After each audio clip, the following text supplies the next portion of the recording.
ထိုင်းနေစကားပြောလို့ရှိရင်ဆိုရင် bro ဆိုတဲ့စကားလေးကိုကြားဘူးရဲ့လားအဲ့ဒီ bro ကဘယ်တော့မှပြောတာလဲဘယ်လိုအသုံးပြုရလဲဆိုတာဒီ video file လေးမှာ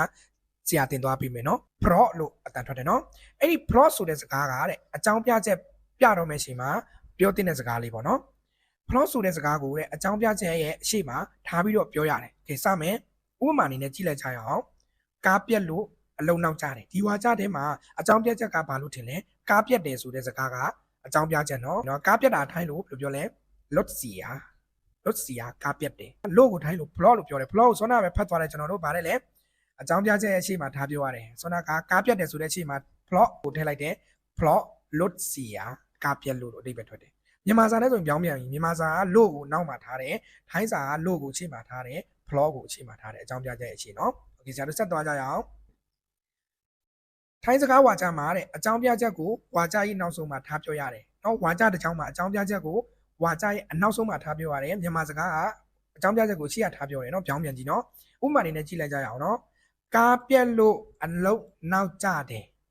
ဒီဝါကြထဲမှာအကြောင်းပြချက်ကဘာဖြစ်မလဲကားပြက်တာကအကြောင်းပြချက်ထားလိုက်အောင်နောက်ဆုံးမှာထားပြောရတယ်နော်ဆိုတော့ဘာကြံလဲအလုံးနောက်ကြတယ်လို့ကြံတယ်အလုံးနောက်ကြတာကိုထိုင်းလို့ပိုင်ငံဆိုင်ဟလားအကြောင်းပြချက်ကဘာလဲလဲကားပြက်လို့ကိုထိုင်းလို့ plot လို့စီယာဆက်သွားမယ်ဆရာတို့နေမကောင်းလို့အလုံးနားတယ်ဒီဝါကြထဲမှာအကြောင်းပြချက်ကနေမကောင်းတာကအကြောင်းပြချက်ထားလိုက်အောင်ဘာကိုရင်ပြောရမလဲအလုံးနားတယ်ကိုထိုင်းလို့หยุดงานအကြောင်းပြချက်ကနေမကောင်းလို့ plot မိုက်စပိုင်းဆိုတာနေမကောင်းတာเนาะ blog မိုက်စပိုင်းဆိုတော့နေမကောင်းလို့ဟုတ်ပြီเนาะဆက်သွားမယ်လစာမရလို့အလုတ်ကထွက်တယ်အကြောင်းပြချက်ကလစာမရဘူးဆိုတဲ့အကြောင်းပြချက်အရှိရပါကြံမလဲအနောက်ကပါကြံမလဲအလုတ်ထွက်တယ်เนาะအလုတ်ကထွက်တယ်အလုတ်ကထွက်တာကိုလာออกလို့ပြောလို့ရတယ်เนาะออกจากงานလို့လည်းပြောလို့ရတယ်ဆရာလာออกလို့သုံးမယ်เนาะလာออกအကြောင်းပြချက်ကလစာမရလို့ထိုင်းလို့ไม่ได้เงินเดือนเนาะလစာမရလို့ဆိုတော့ เพราะไม่ได้เงินเดือนลาออกเพราะไม่ได้เงินเดือนลาစာမရလို့အလုပ်ကထွက်တယ်ဒါဆိုလို့ရှိရင်ဆရာတို့ plot ကိုတိတိကျကျအသုံးပြုတတ်သွားပြီဆိုတော့အခုဆရာပေးမယ်လေ့ကျင့်ခန်းလေးကိုလိုက်လုပ်ကြည့်အောင်ဆရာနဲ့တူလိုက်လုပ်ကြည့်မယ်နော်ပထမမေးခွန်းကြည့်မယ်မနက်ကတဲ့ကားရန်ကျက်လို့အလုံးနောက်ကြတယ်အရှင်ပြကရိယာပါလာတယ်နော်မနက်ကဆိုတဲ့စကားလေးမနက်ကိုထိုင်းလို့เมื่อเช้าဝါကြိုက်ထိတ်ဆုံးမှာထားလိုက်တယ်เมื่อเช้าဘာလိုက်ချမလဲအကြောင်းပြချက်ဒီဝါကြထဲမှာအကြောင်းပြချက်ကကားအရန်ကျက်တယ်ဆိုတဲ့အကြောင်းပြချက်ထားလိုက်အောင်ရှာပြီးတော့ထားလိုက်အောင်နောက်ဆုံးမှာထားပြောရမှာမလို့เนาะဘာကြံမလဲအလုံးနောက်ကြတယ်ဆိုတဲ့စကားကြံမယ်အလုံးနောက်ကြတာကိုထိုင်းလို့မာငန်းဆိုင်အလုံးလာနောက်ကြတာเนาะမာငန်းဆိုင်အကြောင်းပြချက်ကဘာလဲလဲကားရန်ကျက်လို့ကားကျက်တာကိုလွတ်တစ်အရန်ကျက်တာကိုလွတ်တစ်မဆိုတော့ block လွတ်တစ်မစာစီလိုက်မယ်ဆိုလို့ရှိရင်ဘယ်လိုပြောမလဲเมื่อเช้ามางานสายအလုံးလာနောက်ကြတာ เพราะรถติดมากဘာကြောင့်လဲကားအရန်ကျက်နေလို့တဘောပါပြီเนาะဒုတိယဖွဲ့စည်းပုံလေးကိုဆက်ကြည့်မယ်မနေ့ကအရှင်ပြကရိယာပါလာပြီเนาะသူနေမကောင်းလို့အလုံးမလာဘူးမနေ့ကအရှင်ပြကရိယာဖြစ်တဲ့တော့ကြောင့်မလို့ဝါကြထိတ်ကထားပြောတယ်မနေ့ကကိုထိုင်းလို့เมื่อวานဘာလိုက်ရှာမလဲဒုတိယအကြောင်းပြချက်ကိုလိုက်ရှာရမယ်เนาะနောက်ဆုံးမှာထားဖို့အတွက်အကြောင်းပြချက်ကိုလိုက်ရှာမယ်သူနေမကောင်းလို့ဆိုတာကအကြောင်းပြချက်နောက်ဆုံးမှာထားမယ်ထားလိုက်အောင်เนาะဘာကြံလဲအလုတ်မလာဘူးကိုထိုင်းလို့ไม่มาทำงานဟုတ်ပြီเนาะเมื่อวานไม่มาทำงานအကြောင်းပြချက်ကသူနေမကောင်းလို့သူနေမကောင်းတာကိုเขาไม่สบายလို့ထည့်လိုက်တော့เพราะเขาไม่สบายစာကြည့်လိုက်မယ်ဆိုလို့ရှိရင်เมื่อวานไม่มาทำงานเพราะเขาไม่สบายတဘောပါပြီเนาะဆရာတို့နံပါတ်3ကြည့်လိုက်ကြအောင်เนาะအစားတောက်ကအရသာရှိပြီးဈေးချိုလို့ဒီဇိုင်ကစနေနေ့တိုင်းလူစီတယ်အရှိကြီးပဲ